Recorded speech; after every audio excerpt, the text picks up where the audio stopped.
ဒီပုံမှာဆိုလို့ရှိရင်လည်းကျွန်တော်ခုနကပေးထားတဲ့ action ဖြစ်တဲ့ control F2 လေးကိုကျွန်တော်နှိပ်လိုက်မယ်ဆိုတော့ control F2 ကိုနှိပ်လိုက်တာနဲ့ဒီဘက်မှာသူ့ဟာသူကျွန်တော်ခုနကလုပ်ခဲ့တဲ့အရာတွေဒီ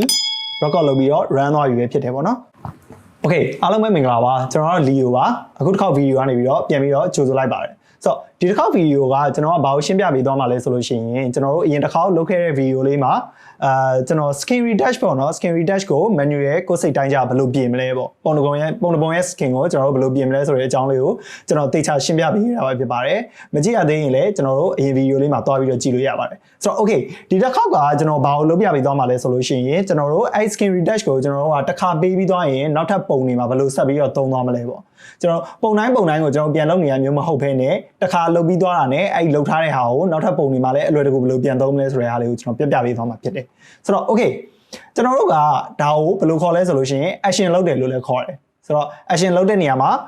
ဘယ်လိုလုပ်မလဲဆိုလို့ရှိရင် action ဆိုတဲ့သဘောတရားကဘယ်လိုအရာလဲဆိုလို့ရှိရင်ကျွန်တော်တို့လုပ်ခဲ့တဲ့ process တစ်ခုလုံးကိုသူက record ယူထားတယ်အဲ့ record ကနေမှကျွန်တော်တို့ကဒီ cloud လေးတစ်ချက် key လေးတစ်ချက်ပေးထားပြီးတော့အဲ့ key လေးကိုနှိပ်လိုက်တာနဲ့ကျွန်တော်တို့လုပ်ခဲ့တဲ့ process တစ်ခုလုံးကိုပြန်ပြီးတော့ run ပြီးသွားတာကိုဒါကို action လို့ခေါ်တယ်ဆိုတော့ okay အဲ့ဒါဆိုလို့ရှိရင်ကျွန်တော်တို့ action လုပ်နည်းလေးကိုစပြီးတော့အတူတူကြည့်လိုက်ရအောင် okay ဒါဆိုလို့ရှိရင်ကျွန်တော်ကအခုဒီမှာကျွန်တော်မှာဓာတ်ပုံတစ်ပုံရှိရပါတော့ကျွန်တော်ဟိုနေ့ကပြောခဲ့တဲ့အတိုင်းဆိုလို့ရှိရင်ကျွန်တော်တို့ကဒီပုံမှာကျွန်တော်တို့က action တစ်ခုပေးမယ်ပေါ့ sorry Skin-retouch တစ်ခုလုပ်မယ် Skin-retouch လုပ်မယ်ဆိုလို့ရှိရင်ကျွန်တော်တို့ကအရင်နေ့ကလုပ်ခဲ့သလိုပဲ Skin-retouch ကိုဒီတိုင်းကြီးလုပ်တော့တာမဟုတ်ဘဲနဲ့ကျွန်တော်တို့ action လေးပေးပြီးလုပ်မယ် action လေးပေးပြီးလုပ်ခြင်းအပြင်ဘာဖြစ်လာမလဲဆိုတော့ကျွန်တော်တို့နောက်ထပ်ပုံတွေမှာလည်းဒီ skin နဲ့တူတဲ့နောက်ထပ်ပုံတွေမှာလည်းကျွန်တော်တို့ကအဲ့ action လေးကို run ပြီးတော့အလွယ်တကူသုံးလို့ရမှာဖြစ်တယ်ဆိုတော့ okay ကျွန်တော်တို့ action လေးကိုစာပြီးတော့လုပ်လိုက်ရအောင်ဆိုတော့ action ဆိုတာကတော့ဒါကျွန်တော်ဖော်ပြီးသားဖြစ်နေလို့ပေါ့နော်ကျွန်တော်ပြန်ဖြတ်လိုက်မယ်ဆိုတော့ action ဒီဘယ်နားမှာရှိလဲဆိုလို့ရှိရင်ကျွန်တော်တို့ window တွေကဒီ action ဆိုတဲ့action ဆိုတဲ့နေရာမှာရှိရပေါ့နော်တနည်းအားဖြင့် order F9 နဲ့ခေါ်လို့လည်းရတယ်ဆိုတော့ okay ကျွန်တော်အခု action ကိုဖော်လိုက်ပြီ action ကိုဖော်လိုက်တော့ကျွန်တော်ဒီမှာ action box လေးရောက်လာပြီဆိုတော့ okay ကျွန်တော်ဒီမှာခြာထားလိုက်ပြီပေါ့နော် okay ဆိုတော့ကျွန်တော်တို့ကအခု Skin-retouch လုပ်မှာဖြစ်တဲ့အတွက်ဒီ skin အတွက် action တစ်ခုပေးမယ် action တစ်ခုပေးမယ်ဒီ skin အတွက် Skin-retouch တစ်ခုလုပ်မယ်အဲ့ဒီလုပ်မဲ့အရာကိုကျွန်တော်တို့က action ပေးထားမှာဖြစ်တယ်ဆိုတော့ okay ကျွန်တော်တို့စလိုက်အောင်ဆိုတော့ဟုတ်ပြီ action အသစ်တစ်ခုခေါ်တော့မယ်ဆိုလို့ရှိရင်ကျွန်တော်တို့ကဒီအောက်မှာအပေါင်းပုံစံလေးရှိရဲအဲ့ဒီပုံစံလေးကိုနှိပ်လိုက်ရင်သူက new action ဆိုပြီးပေါ်လာမယ်ဆိုတော့ကျွန်တော်ကအခု action လုပ်မှာဖြစ်တဲ့အတွက် Skin-retouch လုပ်မှာဖြစ်တဲ့အတွက် name ကို Skin-retouch ဆိုပြီးပေးလိုက်မယ် skin so Skin-retouch ဆိုပြီးပေးလိုက်မယ်နောက်တစ်ခုက set ပေါ့ set ကကြတော့ကျွန်တော်တို့ set 1 set 2 set 3ထားပါတော့ဒါတွေကတော့တခြား action တွေအများကြီး run တဲ့လူတွေအတွက်ပြောတာဖြစ်တယ်ဆိုတော့ကျွန်တော်တို့ကကြတော့ဒီဘယ်လိုပြောရမလဲ photo retoucher တွေအနေနဲ့ဓာတ်ပုံတစ်ပုံပြင်တဲ့လူတွေအနေနဲ့ကတော့ action တွေအများကြီးမလိုအပ်ဘူးဆိုတော့ကျွန်တော်ကတော့ set ကို1တစ်ခုပဲထားမယ် set ကိုတစ်ခုပဲထားမယ်ဆိုတော့ကျွန်တော်က set 1မှာပဲထားမယ်ဆိုတော့နောက်တစ်ခုကဘာလဲဆိုလို့ရှိရင်ကျွန်တော်တို့ဒီမှာအခုမြင်နေရတဲ့ function key ပေါ့ function key ကကြတော့ဘာလဲဆိုလို့ရှိရင်ကျွန်တော်တို့က action တစ်ခုကိုပေးပြီးသွားရင်အဲ့ဒီ action ကိုကျွန်တော်တို့က key တစ်ချက်နှိပ်လိုက်တာနဲ့အလွယ်တကူပြန်ပြီးတော့ run လို့ရတာဖြစ်တယ်ဆိုတော့ okay ကျွန်တော်ကအဲ့ဒါဆိုလို့ရှိရင်အခု function key ကိုဘာပေးမလဲဆိုလို့ရှိရင် F2 ကိုမှကျွန်တော်က shift နဲ့တွဲပြီးတော့ပေးမယ်ဆိုတော့sorry control နဲ့တွဲပြီးပေးမယ်ပေါ့နော်ဆိုတော့ F2 ကို control နဲ့တွဲပြီးပေးမယ်ဆိုလို့ရှိရင်ဒါ control F2 နှိပ်လိုက်တာနဲ့ကျွန်တော်အခု run မဲ့ action ဒီစမှာဖြစ်တယ်ပေါ့နော်okay အဲ့ဒါဆိုလို့ရှိရင်ကျွန်တော်တို့ကဒါတွေအကုန်ပြင်ပြီးသွားပြီဆိုလို့ရှိရင် record လုပ်လိုက်မယ် record လုပ်လိုက်တဲ့နေရာမှာပေါ့နော်ကျွန်တော်တို့ကအဲ့ action ဒီ record လုပ်ပြီးနောက်ပိုင်းကျွန်တော်လှုပ်ဆောင်ချက်အားလုံးကိုသူကလိုက်ပြီးတော့ဖန်ပေးထားမှာဖြစ်တယ် record ယူပေးထားမှာဖြစ်တယ်ဆိုတော့အဲ့ဆိုလို့ရှိရင်ကျွန်တော်တို့က record ယူပြီးတော့ရတယ်ကျွန်တော်တို့ရဲ့ Skin-retouch လေးကိုစလိုက်လို့ရပြီဆိုတော့ okay ဒါဆိုလို့ရှိရင်ကျွန်တော် record button လေးနှိပ်လိုက်မယ်ဆိုတော့ okay အခု record button လေးနှိပ်လိုက်ပြီ okay အဲ့ဆိုလို့ရှိရင်ကျွန်တော်ဟိုနေ့က video မှာပြောခဲ့တဲ့အတိုင်းပဲ Skin-retouch လုပ်ဖို့အတွက် Skin-retouch လုပ်ဖို့အတွက် manual လုပ်မယ်process လေးကိုတွားလိုက်ရအောင်ပေါ့နော် okay ဆိုတော့ကျွန်တော်စပြီဟိုနေ့က video မှာလည်းကျွန်တော်ပြပြခဲ့တယ်ဒါပေမဲ့အခုဒီတစ်ခေါက်မှာလည်းကျွန်တော်ပြန်ပြီးတော့ပြပြပေးသွားအောင်မယ်ဆိုတော့ okay စပြီပေါ့နော် layer လေးခုအရင်ပွားမယ် layer လေးခုပွားပြီးတော့ကျွန်တော်ကအပေါ် layer 3ခုကိုမျက်လုံးခဏမိတ်လိုက်မယ်ဆိုတော့ okay ရပြီအောက်ဆုံး layer ကိုကျွန်တော်တို့က blur တွေက Gaussian blur နဲ့ပြန်ပေးမယ်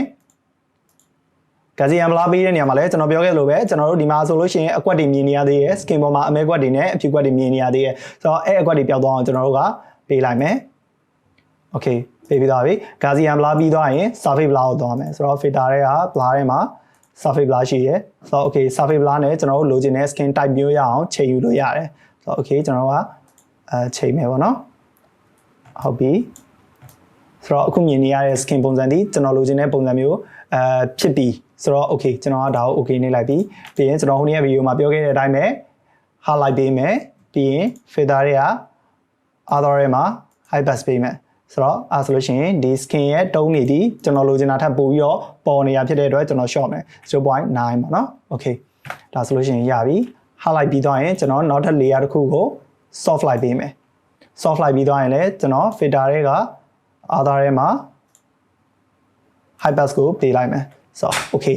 ဒါဆိုလို့ရှိရင်ကျွန်တော်တို့ရဲ့ဒီ process လေးကိုပေါ့နော်ဒီ process လေးကိုကျွန်တော်အရှိဗီဒီယိုမှာလည်းအသေးစိတ်ရှင်းပြပေးခဲ့တယ်ဆိုတော့ဒီဗီဒီယိုမှာတော့ကျွန်တော်ကအဓိကကတော့ဒီ action အကြောင်းကိုပြောပြတာဖြစ်တဲ့အတွက်ကျွန်တော်အကြမ်းမြင်လောက်ပဲပြောပြပေးသွားတာတကယ်လို့ဒီ skin retouch လုပ်ထားတဲ့ဗီဒီယိုလေးကိုမကြည့်ရသေးဘူးဆိုလို့ရှိရင်လည်းညီကိုတို့အနေနဲ့တွားပြီးတော့ကြည့်ဖို့ကျွန်တော်ကတိုက်တွန်းပါတယ်ပေါ့နော်ဒါဆိုလို့ရှိရင်တော့ဒီ skin တွေကိုဘာကြောင့်ဒီလိုလုပ်တယ်ဘာကြောင့်ဒီ action တွေပေးတယ်ဘာကြောင့်ဒီplugin တွေသုံးနေဆိုတဲ့ဟာကိုပို့ပြီးတော့နားလည်သွားမှာဖြစ်တယ်ပေါ့နော် okay အဲဆိုလို့ရှိရင်ကျွန်တော်တို့ video လေးကိုဆက်လိုက်အောင်ဆိုတော့ okay ကျွန်တော်ကဒီ skin retouch လုပ်မဲ့အရာတွေအကုန်ပြီးသွားပြီဆိုတော့ကျွန်တော် group တစ်ခုဖွဲ့မယ် control G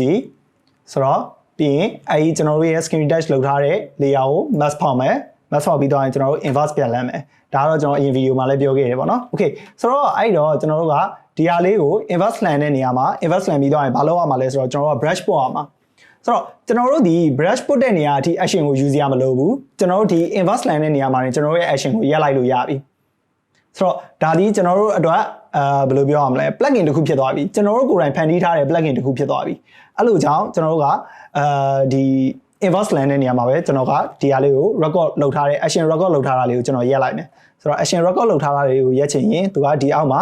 4000 block လေးရှိတယ်ပေါ့နော်အဲ့ block လေးကိုကျွန်တော်ကနှိပ်လိုက်ရင် stop playing record ဆိုတဲ့ဟာလေးပေါ်လာတယ်အဲ့ကောင်နှိပ်လိုက်ပြီဆိုတော့ဒါဆိုလို့ရှိရင်ပြီးသွားပြီ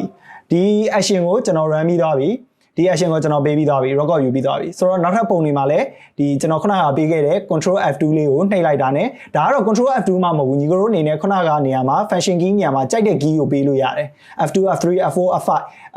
shift F2 shift F3 shift F4 shift F5 ဒါတွေကတော့ကိုကြိုက်တယ်လို့ပေးလို့ရတယ်အများကြီးပေးလို့ရတယ်ပေါ့နော်ဆိုတော့ okay ဒါဆိုလို့ရှိရင်ကျွန်တော်ကတော့ဒီ action လေးကိုကျွန်တော်က control F2 ပေးခဲ့တယ်ဆိုတော့ဟုတ်ပြီ control F2 ပေးခဲ့တယ်ဆိုတော့ကျွန်တော်ကဒီပုံလေးကိုအရင်ဆုံးပြင်ကြည့်လိုက်မယ် brush ဖွင့်ကြည့်လိုက်မယ်ဆိုတော့ okay ဒါဆိုလို့ရှိရင်ကျွန်တော် brush ဖွင့်နေပြီ brush ဖွင့်တဲ့နေရာမှာလည်းကျွန်တော်တို့ကဒီအဖြူအောင်ထားပြီးတော့ပို့ရမယ်ဆိုတော့ကျွန်တော်အရှိဗီဒီယိုမှာလည်းပြောခဲ့တယ် obviously ဘယ်လို show ရမလဲဆိုတော့လည်းပြောခဲ့တယ်ပေါ့နော်ဆိုတော့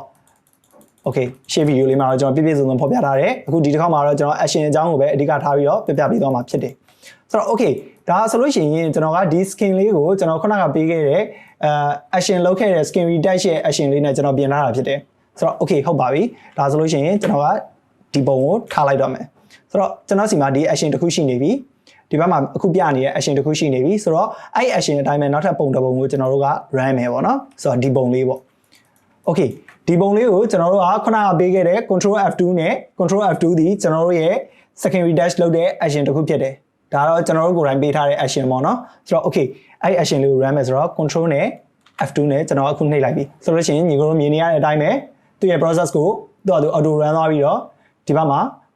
ကျွန်တော်တို့ခုန invest line ထားတဲ့နေရာအထိရောက်သွားတယ်ပေါ့နော်အဲ့ချိန်ကျကျွန်တော်တို့ကဘာလို့ဖို့ပဲလိုမလဲဆိုလို့ရှိရင်ကျွန်တော်တို့က brush လေးပို့ရုံပဲဆိုတော့ဒီ skin type နဲ့တူတဲ့ skin ကိုပဲပြင်မယ်ဆိုလို့ရှိရင်ကျွန်တော်တို့က control F2 လေးနှိပ်ပြီးတော့ brush လေးပုတ်လိုက်ရမယ် control F2 နှိပ်ခြင်းဒီကျွန်တော်တို့ခုနကပေးခဲ့တဲ့ action ကိုပြန်ပြီးတော့ run ခြင်းဖြစ်တယ်ဆိုတော့ okay ကျွန်တော်ကအခု control F2 လေးနဲ့အခုဒီမှာမြင်နေရတဲ့ action လေးကိုကျွန်တော် run ပြီးသွားတဲ့အချိန်မှာသူကကျွန်တော်တို့ mask ဖောက်ထားတဲ့ဟာကို inverse line ထားတဲ့အဆင့်ထိသူကပို့ပေးပြီးသွားပြီဆိုတော့ကျွန်တော်တို့လုပ်စရာက brush ပို့ပဲကျန်တော့မယ်ဆိုတော့ okay စမ်းကြည့်လိုက်အောင် brush ပို့ကြည့်လိုက်မယ်ဆိုတော့အဆင်ပြေတယ်